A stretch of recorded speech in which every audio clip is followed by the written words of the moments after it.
संयुक्तं नित्यं ध्यायन्ति योगिनः कामदं मोक्षदं चैव ओंकाराय नमो नमः।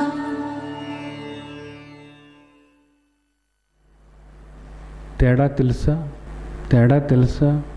ఓ పిల్లవాడు సిగరెట్లు తాగుతున్నాడు. ఆ తండ్రి రోజు చెబుతున్నాడు, నాన్న సిగరెట్లు తాగబాకురా, ఈ దురలవాట్లు మారుకోరా తండ్రి, నువ్వు సిగరెట్ మానేసిరమ్మా, ఆరోగ్యానికి మంచిది కాదురా. ఆ తల్లి తండ్రి రోజు చెప్తున్నారు. అలాగే మానేస్తానన్నా అంటున్నాడు. మళ్ళా రెండో రోజు సిగరెట్ తాగుతూనే ఉన్నాడు వాడు. మళ్ళా తండ్రి చెప్తూనే ఉన్నాడు, ఏరా నా మాటలు వింటున్నావా? అసలు నేను రోజు మొత్తుకుంటున్నాను కదా, నా మాటలు వింటున్నావా నువ్వు అని అడుగుతున్నాడు తండ్రి. ఇన్నాను నానా అంటున్నాడు. ఎందుకు వినలేదు? విన్నాను, నా చెవులు బాగానే పనిచేస్తున్నాయి. వింటున్నాడు. ఎందుకు వినటం లేదు? ప్రతిరోజు ఆ తండ్రి చెప్పినటువంటి మాట, సిగరెట్ తాగొద్దురా నాన్న, నీ ఆరోగ్యం చెడిపోతుందిరా నాన్న, క్యాన్సర్ లాంటి భయంకరమైన జబ్బు వస్తుందిరా నాన్న అని ప్రేమతో చెబుతున్నటువంటి ఆ తండ్రి మాట ప్రతిరోజు వింటూనే ఉన్నాడు. అయితే వినిపించుకోవటం లేదు. దీనివల్ల ఉపయోగం ఉన్నదా? ఎందుకు మనకు భగవద్గీత ఎందుకు నిజానికి ఎప్పుడైనా ఆలోచించారా? భగవద్గీత గొప్ప గ్రంథమే అనేది మీరు విని ఉండవచ్చు, మీరు అనుకుంటూ ఉండవచ్చు, చదువుతూ కూడా ఉండవచ్చు, అలాగే శ్రవణం చేస్తూ కూడా ఉండవచ్చు. అయితే భగవద్గీత మనకెందుకు, నిజానికి మన జీవితంలోకి ఏం తీసుకొస్తుంది? భగవద్గీత ఆచరించటం వల్ల నాకేం జరుగుతుంది అన్న ఆలోచన ఎప్పుడైనా మనకు కలుగుతుందా అన్నది. భగవద్గీత ఆచరించటం వల్ల ఎత్ర యోగేశ్వర కృష్ణో ఎత్ర పార్థో ధనుర్ధర తత్ర శ్రీ విజయో భూతి ధ్రువ నీతిర్మతిర్మమ. ఇక్కడ యుద్ధం చేస్తున్నాం మనం, ఒక జీవన పోరాటాన్ని మనం సాగిస్తున్నాము. అనుక్షణము యుద్ధం చేస్తూనే ఉన్నాం మనం. అయితే ఈ యుద్ధంలో మనం ఎవరిని నమ్ముకున్నాము? మన మనసునే నమ్ముకున్నాము.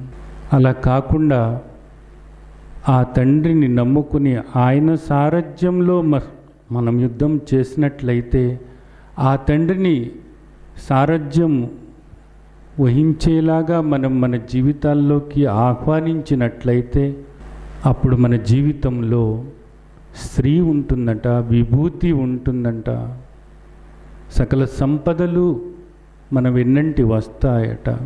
తత్ర శ్రీ. అలాగే నీవు ఏది తలపడితే దానిలో విజయాన్ని పొందుతావట. సమృద్ధికరమైనటువంటి, సుఖశాంతులతో కూడినటువంటి, సంతోషకరమైనటువంటి ఒక పూర్ణమైన జీవితాన్ని, పరిపూర్ణమైనటువంటి జీవితాన్ని, నిండు జీవితాన్ని ఆస్వాదించటానికి నీకు అవకాశం కలుగుతుంది అన్నది భగవద్గీత చెప్పినటువంటి సారాంశం. తత్ర శ్రీ విజయో భూతి ధ్రువ నీతిర్మతిర్మమ. సంపద, ఐశ్వర్యము, వైభవము నీ జీవితం వైభవోపేతంగా ఉంటుందట. నీవు చేసేవన్నీ కూడా ఆ విజయలక్ష్మి నిన్ను వరించి తీరుతుందట. ఇవన్నీ కూడా అక్రమంగా వచ్చినాయో లేదా అవినీతితో వచ్చినాయో కాదట. ధ్రువ నీతిర్మతిర్మమ. దృఢమైనటువంటి నీతి కూడా ఉంటుందట. అవినీతితో వచ్చినటువంటి సంపద కాదు, అక్రమంగా వచ్చినటువంటి వైభవం కాదు, నీతితో కూడినటువంటి వైభవోపేతమైనటువంటి సంపదతో కూడినటువంటి జీవితం వస్తుందట. దుఃఖరహితమైనటువంటి జీవితం, శాంతితో కూడినటువంటి జీవితం. యజ్ఞాత్వా నేహ భూయో అన్యత్ జ్ఞాతవ్యం అవశిష్యతే. ఏది తెలుసుకుంటే ఇక తెలుసుకోవాల్సింది లేదో అటువంటి మహత్తరమైనటువంటి జ్ఞానం నీ సొంతమవుతుందట, నీ సొంతమవుతుందట. నీ ఉనికి ఏమిటో తెలుసుకోవటానికి అదేదో కాదు, నీవెవరో కాదు, ఆ దేవదేవుని యొక్క అంశే నీవు అని తెలుసుకోవటానికి అవకాశం నీకు ఏర్పడుతుంది. నీవెంతటి వాడివో, ఎట్టివాడివో, ఏ సంపదకు నీవు వారసుడివో, ఎవరి బిడ్డవో, ఎవరి అంశవో నీకు తెలియజేయబడుతుంది భగవద్గీతలో, భగవద్గీతలో, భగవద్గీతలో. అలాగే నా ఇష్ట దైవము అని అనుకుంటున్నావు, ఆ దైవము ఒక్కడే అంటున్నావు. నా ఇష్ట దైవము అంటున్నావు, ఆ దైవము ఒక్కడే అంటున్నావు. ఆ ఒక్కడు ఎవరో, ఆ ఒక్కడు ఎవరో, ఆ దేవదేవుడు ఎక్కడున్నాడో, ఎక్కడో కాదు, మరెక్కడో కాదు, నీ హృదయంలోనేనట. నీ హృదయంలోనే ఉన్నటువంటి ఆ దేవదేవునితో నువ్వు ఏ విధమైన సంబంధం పెట్టుకోవాలో నీకు తెలియచేస్తుంది శ్రీమద్ భగవద్గీత. శ్రీమద్ భగవద్గీత. నీకు ఆయనకు తేడానే లేదు. ఆయన బిడ్డవే నీవు, ఆయన బిడ్డవే నీవు. నీ పోలికలన్నీ కూడా ఆయన పోలికలే, ఆయన పోలికలే, ఆయన పోలికలే. నీవు ఆయనంతటి వాడివే, నీవు నీ తండ్రి అంతటి వాడివే. నీవు అల్పుడవు అనుకుంటున్నావు, నీవు అల్పుడవు కాదు, నీవు అనంతుడవే. అనంతుడైనటువంటి ఆ తండ్రి బిడ్డవే, నీవు అనంతుడవే, నీవు అనంతుడవే, నీవు ఆయన అంశవే, ఆయన అంశవే. తెలియక తికమక పడుతున్నావు, తెలియక గందరగోళ పడుతున్నావు. ఇదే అజ్ఞానం అంటున్నాను నేను. ఈ అజ్ఞానాన్ని నీవు పోగొట్టుకున్నట్లయితే ఎలా పోతుంది? ఆయనే చెప్పాలి. ఆయన గురించి చెప్పటానికి ఎవరున్నారు ఇక్కడ నిజానికి? ఆయన ఎవరో, ఆయనకి నీకు ఉన్నటువంటి సంబంధం ఏదో తెలియచెప్పేటటువంటి గొప్పవాళ్ళు నిజానికి ఎవరిక్కడ? అందుకే ఆ తండ్రి నీ పట్ల దయతో, నీ పట్ల అనుగ్రహంతో ఆ భగవంతుడే భగవద్గీతను నీకందించాడు. శ్రీమద్ భగవద్గీతను నీకందించాడు. వ్యాస మహర్షి రూపంలో, శ్రీకృష్ణార్జున సంవాద రూపంలో. ఇది ఉపనిషత్సు బ్రహ్మ విద్యాయాం యోగశాస్త్రే శ్రీకృష్ణార్జున సంవాది. ఇది ఉపనిషత్తుల యొక్క సారాంశం.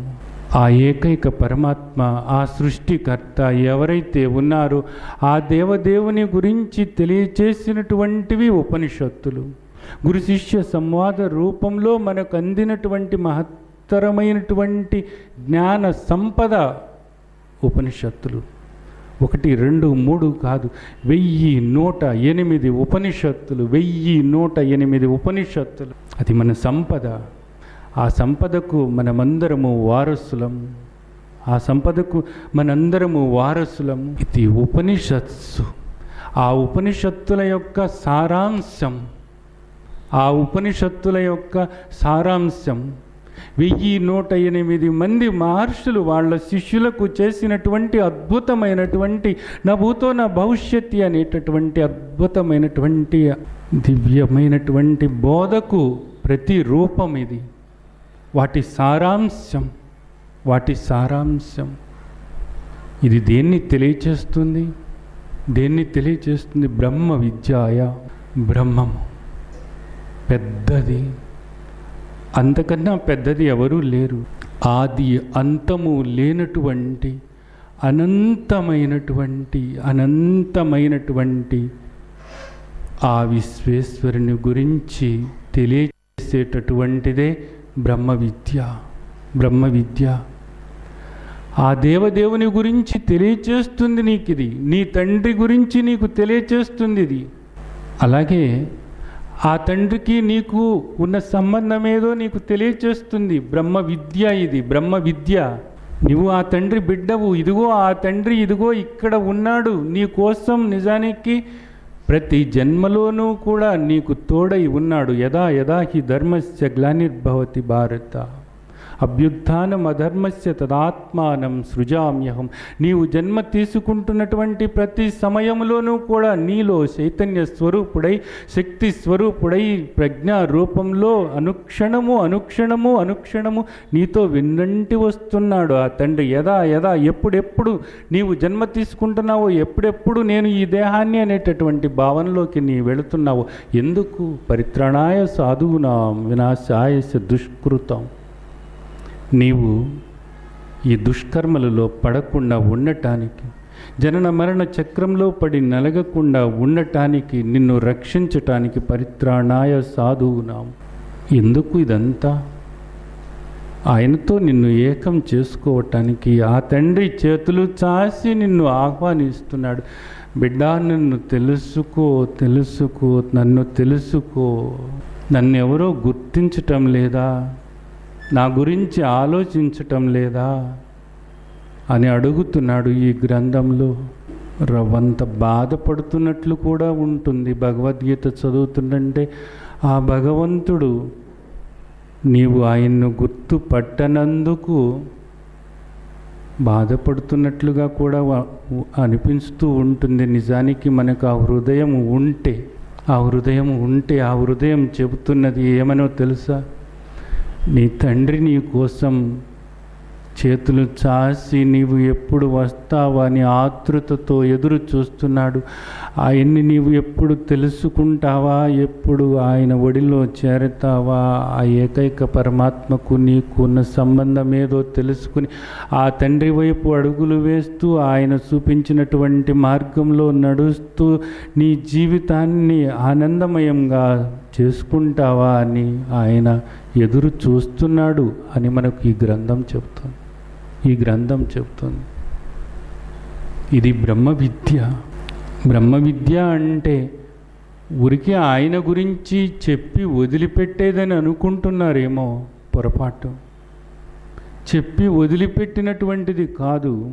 ఇది యోగ శాస్త్రం కూడా. యోగ శాస్త్రే. ఆయన్ని నువ్వు ఎలా చేరాలో, ఆయనతో నువ్వు ఎలా ఏకమవ్వాలో కూడా తెలియచేసినటువంటి మహత్తరమైనటువంటి గ్రంథం అది.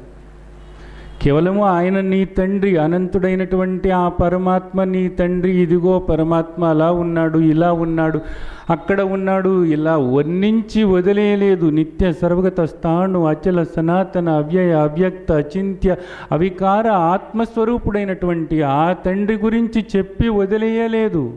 నీ గురించే చెప్పింది. నీ గురించి చెప్పి నీకు ఆయనకు ఉన్న సంబంధం ఏదో చెప్పి అంతటితో ఆగలేదు. ఆ తండ్రిని నీవు ఎలా చేరాలో, ఆ తండ్రితో నీవు ఎలా ఏకమవ్వాలో యోగం అది కూడా నీకు అందించి సులువుగా సుఖంగా నీవు చేయటానికి సుసుఖం కర్తుం.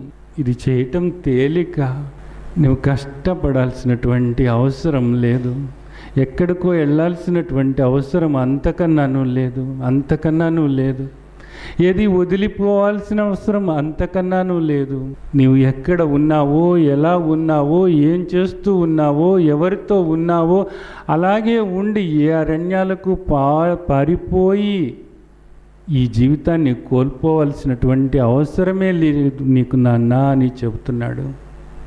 అరే తల్లి, నీవు చేసుకునే పనులు చేసుకుంటూనే నన్ను తెలుసుకోవచ్చురా అమ్మ. అంతేకాదు నాతో నువ్వు ఏకమవ్వచ్చురా అమ్మ. నన్ను అనునిత్యము నీవు స్మరించుకుంటూ ఉండవచ్చురా అమ్మ. ఇది తేలికరా అమ్మ. సుసుఖం కర్తుం. దానివల్ల నన్ను చేరతావురా అమ్మ. అనుక్షణము నా స్పర్శ నీవు అనుభవిస్తూ ఉంటావురమ్మా. నీవు నన్ను పిలవక ముందే, పిలవాలి అన్న ఆలోచన నీకు మొదలవక ముందే నేనున్నాను అన్నది, నీతోనే ఉన్నాను అన్నది, నీకు అత్యంత సమీపంగా ఉన్నాను అన్నది, నేనే నీవై ఉన్నావు అన్నది నీకు అనుభవానికి వస్తుందిరా అమ్మ, నీకు అనుభవానికి వస్తుందిరమ్మా అని ఆయన చెప్తున్నాడు దీనిలో. అంతేకాదు 84 లక్షల జీవరాశుల్లో నీ పట్ల ప్రేమతో ప్రియోస్మి అని ఆయన అంటున్నాడు. భక్తోస్మి, నీవు నాకు భక్తుడవు. ఎవరు అంటున్నది? ఆ తండ్రి, ఆ పరమాత్మ, ఏకైక పరమాత్మ. భక్తోస్మి భక్తోస్మి అంటున్నాడు ఆయన. నీవు నా భక్తుడవు అంటున్నాడు. ఆయన చెప్పుకుంటున్నాడు. మనం నిజానికి ఆయనకు భక్తులుగా ఉన్నామా? ఆయన్ను మనం పట్టించుకున్నామా? ప్రియోస్మి, నువ్వు నాకు ప్రియమైనటువంటి వాడివిరా, నువ్వు నాకు ప్రియమైనటువంటి వాడివి అని ఆయన నోరారా అంటుంటే దానికి తగ్గట్లుగా మనం ప్రవర్తిస్తున్నామా అన్నది. ఆయన్ని గుర్తించుతున్నామా? ఆయనకు ప్రియులుగా మారటానికి ఆయనకు ఇష్టలుగా మారటానికి, ఆయనకు విశ్వాసపాత్రులుగా మారటానికి ఎంత సమయం మనం కేటాయిస్తున్నాము? ఆయనకున్న ఏకైక కోరిక, ఒకే ఒక్క కోరిక, ఆయనకు నువ్వు పెట్టే గారెలు అవసరం లేదు, నువ్వు పెట్టే నైవేద్యాలు అవసరం లేదు, నువ్వు పెట్టే దద్దోజనం అవసరం లేదు, నువ్వు పెట్టే చక్కెర పొంగలి అవసరం లేదు, నువ్వు కట్టే గుళ్ళు అంతకన్నా అవసరం లేదు, నువ్వు పెట్టే నగలు అవసరం లేదు, కోట్లు పెట్టి కిరీటాలు చేయిస్తున్నావు, అది అవసరం లేదు. ఆయన కోరిక ఒకటి ఉన్నది. ఆయన బిడ్డవైనటువంటి నీవు ఆయన్ను గుర్తించాలని ఈ తండ్రైన కోరుకునేటటువంటి కోరిక. అజ్ఞానంలో ఉండి, మతి చెలించి, భ్రమల్లో ఉండి, భ్రాంతుల్లో ఉండి, జబ్బు పడిపోయి, ఏది ఎవరు ఏమిటో తెలియనటువంటి అంధకారంలో ఉన్నటువంటి మన బిడ్డ ఎప్పుడైనా సరే నోరారా ఒక్కసారి నాన్న అని పిలిస్తే పొంగిపోదాము అని ఏ తండ్రికి అనిపించదు. మీ బిడ్డలే ఆ పరిస్థితిలో ఉంటే మీరెవరో తెలవకుండా, మీరే తల్లి అని తెలవకుండా, మీరే తండ్రి అని తెలవకుండా, ఎందుకో మతి చెలించిపోయి భ్రమల్లో ఉండి, భ్రాంతుల్లో ఉండి, అజ్ఞానంలో ఉండి, అందరినూ కూడా త్రోవపోయే ప్రతి వాళ్ళను కూడా అమ్మ అంటూ, ప్రతి వ్యక్తిని నాన్న అంటూ, వాళ్ళతో కలిసిపోతూ, వాళ్ళతో తిరుగుతూ ప్రవర్తించుతున్నటువంటి బిడ్డ మీకే ఉంటే ఏం కోరుకుంటారు? ఆ బిడ్డ నుండి మీరు ఏం కోరుకుంటారు? ఆ బిడ్డ మీకు దద్దోజనం పెట్టాలనుకుంటారా? ఆ బిడ్డ మీకు చక్కెర పొంగలి పెట్టాలనుకుంటారా? ఆ బిడ్డ మీకు కిరీటం పెట్టాలనుకుంటారా? ఆ బిడ్డ మీకు ఇల్లు కట్టించాలని అనుకుంటారా? ఏమనుకుంటారు? సగటు మనిషిగా మీరు, ఒక తండ్రిగా, ఒక తల్లిగా మీరేమనుకుంటారు? మీ బిడ్డే ఆ పరిస్థితిలో ఉంటే మీరేమనుకుంటారు? ఒక్కసారి నోరారా ఆ బిడ్డ అమ్మా అని పిలిస్తే చాలు, నన్ను గుర్తుపడితే చాలు అనుకుంటారు. ఒకసారి నాన్న అని గొంతెత్తు పిలిస్తే చాలు, నా జన్మ ధన్యం అవుతుంది అని అనుకోరా? మరి ఆ తండ్రి, మన తండ్రి, అన్నీ మనకు సమకూరుస్తున్నటువంటి ఆ తండ్రి మనం మరిచిపోతామేమో, శ్వాస పీల్చుకోవటమని మన చేతిలో పెట్టలేదు. ఆయన నడవటం మన చేతిలో పెట్టాడు, తినటం మన చేతిలో పెట్టాడు, తాగటం మన చేతిలో పెట్టాడు, ఇవ్వటం మన చేతిలో, పుచ్చుకోవటం మన చేతిలో పెట్టాడు. అయితే శ్వాస నడవటం ఆయనే నడిపిస్తున్నాడు. ఎందుకని? నువ్వు మర్చిపోతావేమోరా, మర్చిపోతే నీ ప్రాణం పోతుందేమోరా. ఈ ప్రాణం నీకు ఇచ్చింది, ఈ జీవితం నీకు ఇచ్చింది, నీవు నన్ను తెలుసుకుంటావని. 84 లక్షల జీవరాశుల్లో ఉత్తమమైనటువంటి మానవ జన్మ నీకు ఇచ్చాను.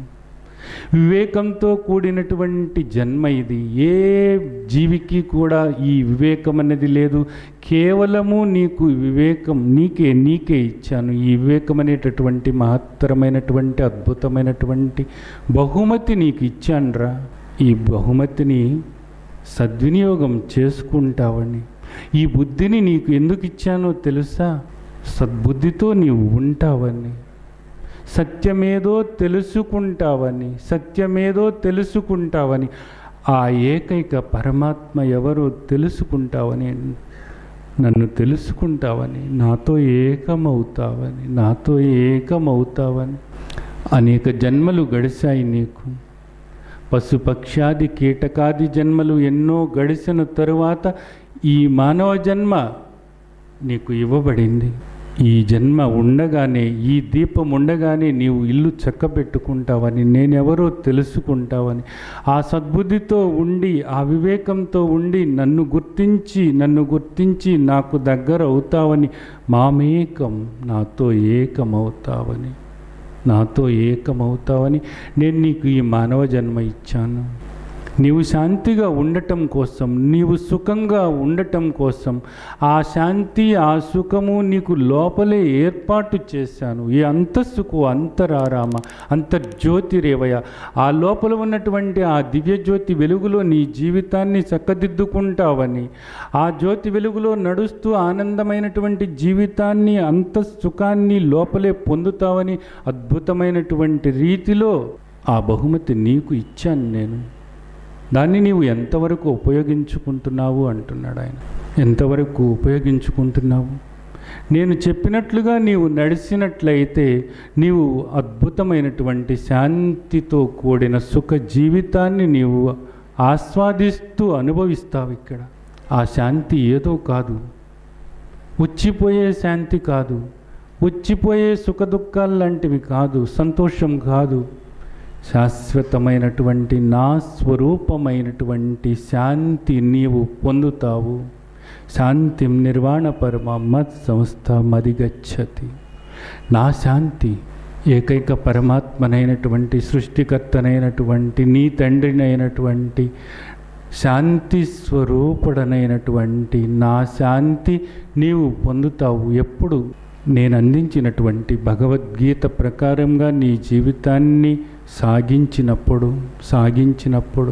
కష్టం అనుకుంటున్నావా? కష్టం కానే కాదురా కన్నా. నిన్ను కష్టపెడటం నాకు ఇష్టమా చెప్పు?